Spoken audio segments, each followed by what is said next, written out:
Dios los bendiga, hermanos. Esta es su séptima clase del curso Interpretación de los Sueños según la Biblia. El enemigo quiere que creamos que la interpretación pertenece al ocultismo, para que no los interpretemos y así Dios no se pueda comunicar con nosotros de esa manera. Dice la palabra en Job 4, del 12 al 13.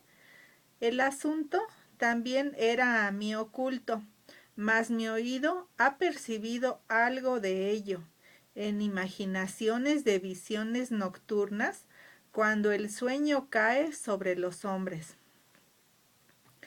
Es por eso que hay muchos libros ocultistas sobre interpretación de los sueños, porque el enemigo trata de apoderarse de ese territorio espiritual que Dios no le ha dado.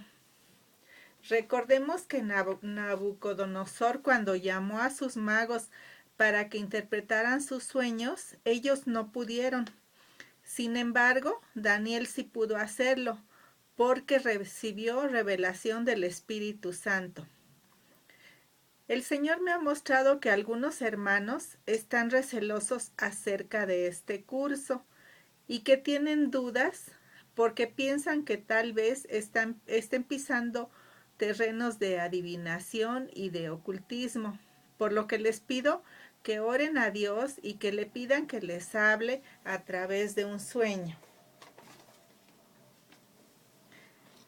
Este es el mismo medio de comunicación que Dios usó para ayudar a Abimelech, a Jacob, a José, a Gedeón, a Nabucodonosor, a Daniel, al faraón, a Salomón, al profeta Samuel, a Zacarías, a los magos de Oriente, etcétera, etcétera. Y los sueños también lo pueden ayudar a usted.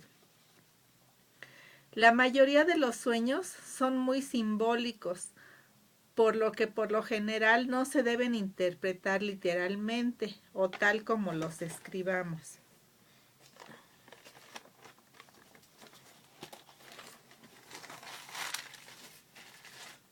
Esta clase vamos a continuar con los entornos de inmundicia. Hay ocasiones en que de plano se sueña que una casa, un cuarto o bien un muro se encuentra plagado de insectos, arañas, langostas, gusanos, etc. Esto representa una advertencia de demonización. Por ejemplo, una hermana con frecuencia soñaba que entraba a una habitación de su casa, pero esta era fría y oscura. Cuando ella prendía la luz, se horrorizaba, ya que las paredes estaban infestadas de todo tipo de insectos. Al otro día, ella fue a esa habitación y oró, pidiéndole a Dios que le mostrara por qué soñaba eso con frecuencia. Entonces, al abrir el closet, encontró material pornográfico de su hijo adolescente, y fue cuando ella pudo interpretar el sueño. Las plagas significaban la infestación demoníaca en esta habitación. El prender la luz significaba la oración, ya que al estar en contacto con Dios, él exhibió el pecado que invitaba a los demonios a entrar. También es frecuente que soñemos que abrimos puertas o ventanas. Esto significa que por descuido estamos facilitando la entrada a espíritus inmundos en nosotros, nuestra familia o nuestra casa. Un hermano soñó que abría la puerta de un armario y entonces le salían dos enormes arañas que lo atacaban. En este sueño es claro que esta persona es quien está abriendo puertas espirituales, ya sea por practicar algún pecado o por descuido. Recordemos que las arañas simbolizan trampas o espíritus de brujería. En este caso, él debería de revisar sus actividades recientes, no sea que haya regalado alguna prenda o fotografía a alguien que practica la brujería, facilitándole así el camino al maligno.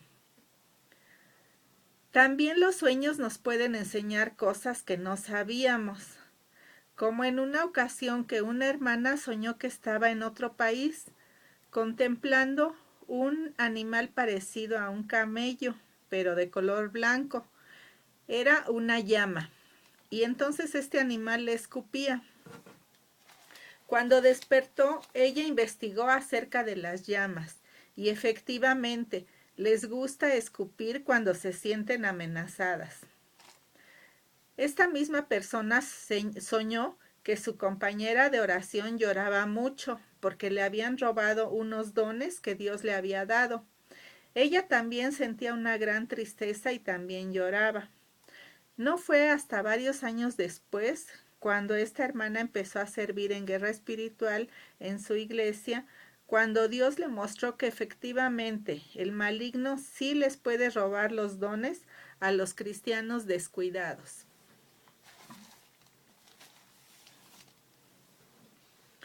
Existen sueños ya muy obvios en donde de plano ya soñamos demonios que nos atacan, nos persiguen o nos quieren matar. Pues ahí ya se está discerniendo persecución demoníaca y no hay mucho que discernir. Recordemos que los sueños, como dije, en parte son muy simbólicos, por lo que es raro que signifiquen lo que estamos soñando. Casi siempre tienen otro significado. Un hermano soñaba que un niño se mecía en un columpio, pero lo hacía tan fuerte que al hacerse hacia atrás se caía, se pegaba en la nuca y moría. Cuando caía, oía que su madre le gritaba por su nombre.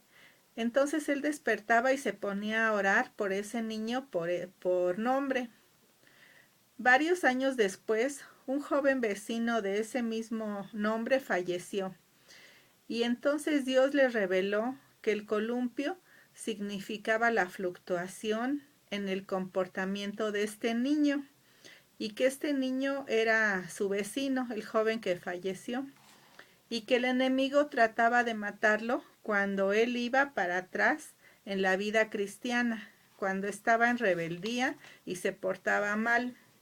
Sin embargo, Dios se lo llevó cuando él iba avanzando y cuando su comportamiento era ejemplar, es decir, cuando el columpio iba adelante.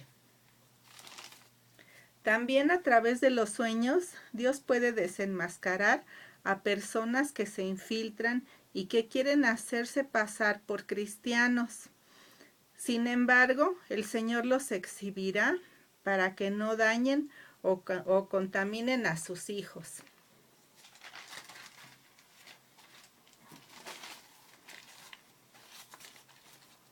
Algo así sucedió en una iglesia en donde el pastor daba un curso de guerra espiritual. Sin embargo, ese curso era únicamente teórico y nunca se practicaba todo lo que en él se enseñaba. Un día comenzaron a haber manifestaciones demoníacas en la iglesia, de modo que se veían sombras que pasaban y empujaban a los hermanos para hacerlos caer de sus sillas. Cuando los hermanos que tomaban este curso le insistieron al pastor que se expulsaran a estos demonios de la iglesia, él atemorizado dijo que no estaban preparados, sin dar mayor explicación. Pero esa noche un matrimonio líder tuvo un sueño. Los dos soñaron lo mismo. Ellos soñaron que estaban en el curso de guerra espiritual, pero el pastor tenía un llavero en su cinturón con el retrato de su esposa, o de la que él decía que era su esposa. El maestro que daba el curso lo regañaba y le decía que se deshiciera de ese anatema, del llavero. Pero él se enojaba, tomaba sus cosas y abandonaba el curso. Poco después se descubrió que él era divorciado y que esa mujer no era su verdadera esposa, la del llavero. Al ser descubierto, abandonó la iglesia sin decir adiós, es decir, tomó sus cosas y se fue. Otro sueño que puso de manifiesto un engaño fue el que tuvo una hermana, quien soñó que tenía una hija, pero en lugar de tratarse de una bebé humana, era un horrible cocodrilo, con ojos saltones. Ella lloraba mucho porque su hija tenía forma de reptil, y su hijo la consolaba y le decía: no llores, mamá, algún día se va a componer. Esta hermana discierne que esta hija con forma de reptil era una parienta a quien ella le había compartido el Evangelio por mucho tiempo. Pero finalmente esta mujer fingió aceptar al Señor Jesucristo para que la hermana ya la dejara de molestar y ya le dejara de predicar, y así hacerse pasar por cristiana. Sin embargo, Dios la exhibió. Y la parte en donde su hijo le dice que algún día se compondrá es una profecía acerca de que en algún tiempo lejano o cercano realmente ella se convertirá. Bueno, hermanos, pues esto es todo por hoy. Yo los bendigo y sigo orando para que el Señor les multiplique sus sueños, sus interpretaciones. No dejen de apuntarlos y no dejen de comenzar ya a apuntar las interpretaciones. Recuerden que cualquier significado que no entiendan lo pueden consultar en la concordancia y ver qué citas hay acerca de ese tema. Por ejemplo, de vestido, supongamos que sueñan un vestido, lo buscan en las concordancias y ven las citas, qué significa, qué contexto, y así el Señor les puede dar una mayor revelación. Pues esto es todo, y Dios los bendiga, y nos vemos la próxima clase.